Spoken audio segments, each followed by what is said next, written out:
ኦሪት ዘዳግም ምዕራፍ 27 ሙሴና የእስራኤል ሽማግሌዎች እንዲህ ብለው ሕዝቡን አዘዙ።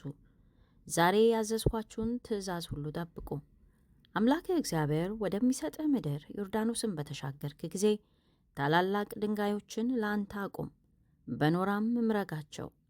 የአባቶችህ አምላክ እግዚአብሔር ተስፋ እንደሰጠ ወተትና ማር ወደምታፈስ ምድር አምላክህ እግዚአብሔር ወደሚሰጥ ምድር ትገባ ዘንድ በተሻገርክ ጊዜ የዚህን ሕግ ቃሎች ሁሉ ጻፍባቸው።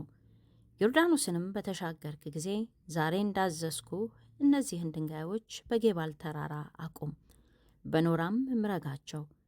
በዚያም ለአምላክ ለእግዚአብሔር መሠዊያ ሥራ። መሠዊያውም ብረት ካልነካው ድንጋይ ይሁን፣ ካልተጠረበም ድንጋይ የአምላክን የእግዚአብሔርን መሠዊያ ሥራ። ለአምላክም ለእግዚአብሔር የሚቃጠለውን መሥዋዕትህን አቅርብበት፣ የደህንነትም መሥዋዕት ሰዋበት። በዚያም ብላ፣ በአምላክም በእግዚአብሔር ፊት ደስ ይበልህ። የዚህንም ሕግ ቃሎች ሁሉ የተገለጠ አድርገህ በድንጋዮቹ ላይ ጻፍ።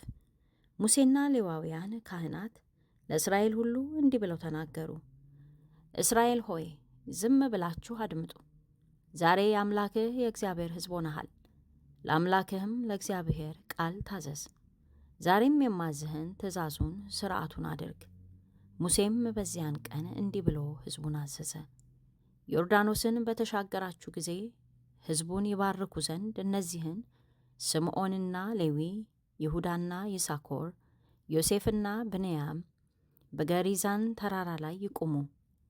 ይረግሙም ዘንድ እነዚህ ሮቤልና ጋድ፣ አሴርና ዛብሎን፣ ዳንና ንፍታሌም በጌባል ተራራ ላይ ይቁሙ። ሌዋውያንም ከፍ ባለች ድምፅ ለእስራኤል ሰዎች ሁሉ እንዲህ ብለው ይናገሩ። በእግዚአብሔር ዘንድ የተጠላ የሠራተኛ እጅ ሥራን የተቀረጸ ወይም ቀልጦ የተሠራን ምስል የሚያደርግ በስውርም የሚያቆመው ሰው ርጉም ይሁን። ሕዝቡም ሁሉ መልሰው አሜን ይላሉ። አባቱን ወይም እናቱን የሚያቃልል ርጉም ይሁን። ሕዝቡም ሁሉ አሜን ይላሉ። የባልንጀራውን የድንበር ምልክት የሚገፋ ርጉም ይሁን።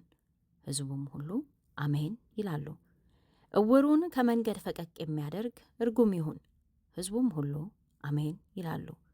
በመጻተኛ በድሃ አደጉም በመበለቲቱም ላይ ፍርድን የሚያጣምም ርጉም ይሁን። ሕዝቡም ሁሉ አሜን ይላሉ። ከአባቱ ሚስት ጋር የሚተኛ የአባቱን ልብስ ገልጧልና ርጉም ይሁን። ሕዝቡም ሁሉ አሜን ይላሉ። ከማናቸይቱም እንስሳ ጋር የሚተኛ ርጉም ይሁን። ሕዝቡም ሁሉ አሜን ይላሉ። ከአባቱ ወይም ከእናቱ ልጅ ከእህቱ ጋር የሚተኛ ርጉም ይሁን። ሕዝቡም ሁሉ አሜን ይላሉ። ከአማቱ ጋር የሚተኛ ርጉም ይሁን። ሕዝቡም ሁሉ አሜን ይላሉ። ባልንጀራውን በስውር የሚመታ ርጉም ይሁን። ሕዝቡም ሁሉ አሜን ይላሉ። የንጹሑን ሰው ነፍስ ለመግደል ጉቦ የሚቀበል ርጉም ይሁን። ሕዝቡም ሁሉ አሜን ይላሉ። የዚህን ሕግ ቃሎች ያደርግ ዘንድ የማያጸና ርጉም ይሁን።